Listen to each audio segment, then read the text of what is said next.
Princess বলল, it's very tasty. তুমি যা বানিয়েছো। প্রিন্সেস খাওয়ার আগে অনেকবার জিজ্ঞাসা করেছে আমাকে, মাম্মা তুমি আজকে কি বানাচ্ছো। আমি আজকে একবারের জন্যও বলিনি আলু পেঁপের তরকারি বানাচ্ছি। ঘরে থাকা সামান্য উপকরণ দিয়ে খুব সহজেই বানিয়ে নেওয়া আলু পেঁপের তরকারি। সাথে থাকবে সিক্রেট ইনগ্রেডিয়েন্টস, যেটা আপনারা ভাত, রুটি, লুচি, পরোটা যা কিছুর সাথেই সার্ভ করতে পারেন।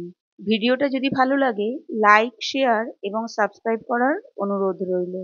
এখানে আমি নিয়ে নিয়েছি আমারই গাছের পেঁপে। পেঁপেটাকে আমি এখানে দুটুকরো করে নিচ্ছি। পেঁপেটা কিন্তু ভীষণই সুন্দর, দেখতেই পাচ্ছেন ভেতরে একটাও দানা নেই, তবে নিচের দিকটা হালকা হলুদ হয়ে গেছে। তো আমি এই যে ওপর দিকটা আছে, যেদিকটা কাঁচা অংশটা, সেই অংশটাই কিন্তু নিয়ে নেব। দুদিক থেকেই আমি কাঁচা অংশটা নিয়ে নিচ্ছি। আর কাটার সুবিধার জন্য আমি ছোট ছোট করে টুকরো করে নিচ্ছি।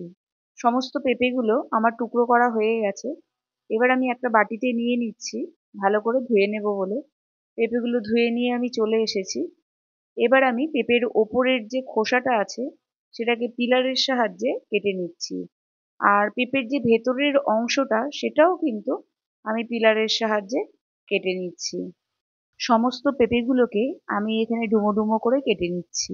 পেঁপেগুলো কাটা হয়ে গেলে একটা বাটিতে আমি নিয়ে নিচ্ছি, আর বাটির মধ্যে জল দিয়ে পেঁপেগুলোকে আমি ভিজিয়ে রাখছি। এরপরে চলে যাব নেক্সট স্টেপে। এখানে আমি নিয়ে নিয়েছি দুটো মিডিয়াম সাইজের আলু। আলুগুলোকেও খোসা ছাড়িয়ে ডুমো ডুমো করে আমি কেটে নিচ্ছি। আরও একবার খুব ভালো করে ধুয়ে নিয়ে চলে এসেছি। এবার আমি আলু আর পেঁপেকে ভাপ দিয়ে নেব। সেই জন্য একটা বাটিতে আলু আর পেঁপেগুলোকে নিয়ে নিয়েছি, আর নিয়ে নিয়েছি পরিমাণ মতো জল, 1/4 টিস্পুন নুন। নুনটাকে খুব ভালো করে জলের মধ্যে মিশিয়ে দিয়েছি।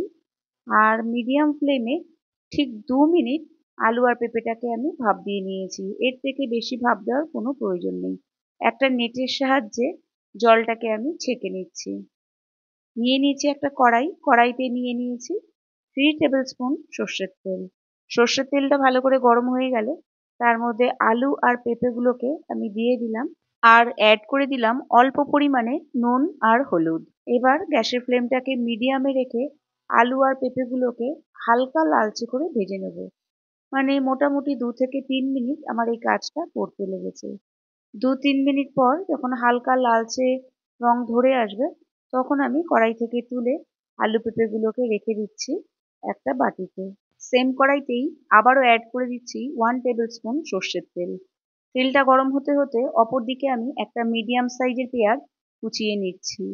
তেলটা দিকে গরম হয়ে গেছে। এখানে আমি অ্যাড করে দিলাম একটা তেজপাতা, দুটো দারচিনি, দুটো সবুজ এলাচ, 3টে লবঙ্গ, 7 থেকে 8টা কালো গোলমরিচ, আর অল্প একটু পরিমাণে জয়িত্রী। ফোড়ন থেকে সুন্দর গন্ধ বেরোলেই এতে আমি অ্যাড করে দিলাম আগে থেকে কুচিয়ে রাখা পেঁয়াজগুলোকে। এখানে গ্যাসের ফ্লেমটাকে মিডিয়ামে রেখেই পেঁয়াজগুলোকে লালচে করে ভেজে নিতে হবে।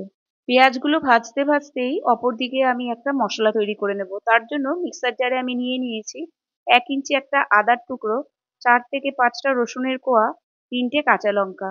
ঝালটা আর নুনটা আপনারা আপনাদের স্বাদ অনুযায়ী ব্যবহার করবেন, তবে এই আলু পেঁপের তরকারি কিন্তু একটু ঝালঝালই ভালো লাগে। সমস্ত মশলার একটা স্মুথ পেস্ট আমি তৈরি করে নিলাম। ততক্ষণে পেঁয়াজটাও কিন্তু বেশ লালচে ভাজা হয়ে গেছে। এবার আমি এর মধ্যে অ্যাড করে দেব আদা রসুন আর কাঁচা লঙ্কার পেস্টটা।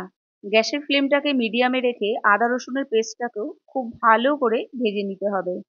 তরকারির স্বাদ কিন্তু এই মশলা কষানোর ওপরেই নির্ভর করে। মিক্সির জারটা ধুয়ে এখানে আমি একটু জল দিয়ে দিলাম। আবারও খুব ভালো করে মশলাটাকে কষিয়ে নিতে হবে। আদা রসুনের কাঁচা গন্ধটা একদম চলে গেছে। এই সময় আমি এখানে অ্যাড করে দিচ্ছি দুটো টমেটো কুচি, আর দিয়ে দিচ্ছি 1 টিস্পুন নুন। টমেটোর মধ্যে নুনটা দিলে খুব তাড়াতাড়ি সফট হয়ে যায়। সবকিছুকে খুব ভালো করে মিশিয়ে আমি ঢেকে রেখে দিলাম যতক্ষণ পর্যন্ত না টমেটোটা একদম সফট হয়ে যায়। এবার আমি এর মধ্যে অ্যাড করে দেবো গুঁড়ো মশলাগুলোকে। এখানে নিয়ে নিয়েছি 1 টিস্পুন হলুদ, 1 টিস্পুন জিরে গুঁড়ো, 1 টিস্পুন ধনে গুঁড়ো। দিয়ে দিচ্ছি একটু অল্প পরিমাণে জল, যাতে মশলাটা পুড়ে না যায়। আবারও সমস্ত কিছুকে খুব ভালো করে কষিয়ে নিতে হবে। মিনিট 2 পর এখানে আমি অ্যাড করে দিলাম 1 টেবিল স্পুন মিট মশালা। এটাই আমার সিক্রেট ইনগ্রেডিয়েন্টস, যেটার সাহায্যে এর টেস্টটা দুর্দান্ত হয়েছে। মানে শুধু দুর্দান্ত না, একদম আল্টিমেট হয়েছে। মশলাটা আমি কিন্তু এখানে হাই ফ্লেমেই কষিয়েছি। মশলাটা যখন খুব ভালো করে কষে যাবে, এর মধ্যে আমি অ্যাড করে দেবো ভেজে রাখা আলু পেঁপেগুলোকে। আলু পেঁপেগুলোকে 2 থেকে 3 মিনিট হাই ফ্লেমে খুব ভালো করে মশলার সাথে কষিয়ে নিতে হবে, যাতে মশলাগুলো খুব ভালোভাবে আলু পেঁপের গায়ে কোট হয়ে যায়। 2 থেকে 3 মিনিট পর এর মধ্যে আমি অ্যাড করে দেবো গরম জল। জলের পরিমাণটা আপনারা আপনাদের পছন্দ অনুযায়ী দেবেন, যতটা আপনারা গ্রেভি রাখতে চাইবেন। তবে রাইস দিয়ে খেলে একটু ঝোল দরকার। আর যদি রুটি বা পরোটার সাথে সার্ভ করেন, তাহলে কিন্তু একটু মাখা মাখা দরকার। আলু আর পেঁপে এখানে অর্ধেক প্রায় সেদ্ধ হয়েই আছে। আর বাকি অর্ধেকটার জন্য আমি দিয়ে দিলাম পরিমাণ মতো জল। কড়াইটাকে ঢেকে রেখে দেবো 7 থেকে 8 মিনিটের জন্য। অবশ্যই একবার চেক করে নেব আলু আর পেঁপেগুলো সবকিছু সঠিকভাবে সেদ্ধ হয়েছে কিনা। আমি একবার সামনে থেকে দেখিয়ে দিচ্ছি, দেখুন সবকিছুই কিন্তু একদম সেদ্ধ হয়ে গেছে, আলু পেঁপে সবকিছু। এটা কিন্তু অবশ্যই চেক করে নেবেন। সবশেষে আমি দিয়ে দিচ্ছি 1 টিস্পুন কাসৌরি মেথি আর 1/4 টিস্পুন গরম মশলা। আপনারা চাইলে কাসৌরি মেথির পরিবর্তে ধনেপাতাও দিতে পারেন। তবে যেহেতু আমার প্রিন্সেস পছন্দ করে না, এখানে কিন্তু আমি কাসৌরি মেথি অ্যাড করলাম। সাধারণত আলু পেঁপের তরকারি কিন্তু কেউ খুব একটা পছন্দ করে না, তবে এইভাবে যদি বানান, তাহলে আলু পেঁপের তরকারিটা বাড়ির সকলের পছন্দ হবে, একদম কথা দিলাম। দেখতেই পাচ্ছেন, দেখতে তো সুন্দর লাগছেই, আর খেতেও কিন্তু আল্টিমেট হয়েছে।